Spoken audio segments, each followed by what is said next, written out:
News Black, with the news, since the war between Ukraine and Russia, more than 200,000 male, female and children has lost their life, and yet still the war has not ended. More from Ukraine and Russia.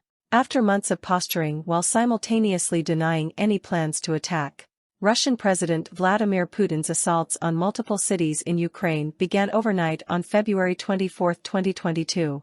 The Center for Disaster Philanthropies, CDP, response to this crisis is focused on humanitarian needs that arise, particularly among internally displaced peoples, IDPs, and refugees. We are not looking at the conflict itself except for how it affects population movement and every human's needs. To that end, this profile is not providing detailed updates about the status of the war as we believe that is better done by news media. On February 6, 2023, United Nations, UN, Humanitarian Chief Martin Griffiths told the UN Security Council, on the eve of this horrific one-year milestone, which comes on top of the previous 8 years of conflict, we still have much to do. I call on us all to push forward with renewed vigor to give the people of Ukraine the peace and support they need and deserve. According to the Armed Conflict Location and Event Data Project, ACLED, during the week of April 2023, Russian forces continued to target civilian infrastructure with shelling, missile attacks, and drone strikes, killing over a dozen civilians in the Zaporizhia regions, Donetsk, Kherson, Luhansk, Mykolaiv, Sumy, and Chernihiv. Missile strikes across Ukraine are expected to continue. Civilian casualties include 230 people killed in an attack on apartments in the central city of Uman, far from the front line, in April 2023.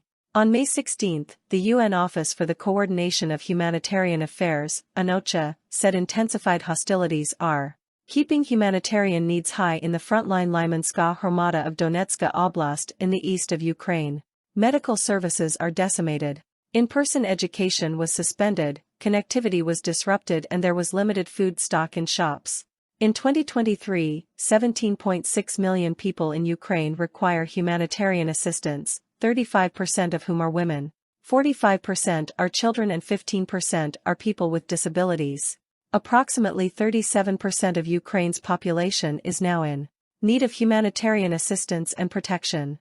The 2023 Humanitarian Response Plan, HRP, for Ukraine calls for $3.9 billion to reach 11.1 million people with food, health care, cash and other life-saving assistance.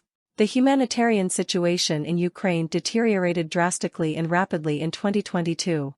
Millions of Ukrainians endured intense hostilities, which killed and injured thousands of civilians, forced millions from their homes, and destroyed livelihoods.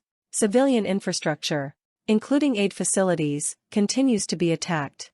Some Ukrainian organizations struggle to secure much-needed financial support. Local humanitarian leaders and organizations know their community needs best and building trust with these organizations is key. CDP's initial round of grants from its Ukraine Humanitarian Crisis Recovery Fund includes investments in Ukrainian organizations. The rest of the world are asking and pleading to the Russian to stop the war. It make no sense to see so much life destroyed. Thanks for watching. I'm Ariel with News Black JM.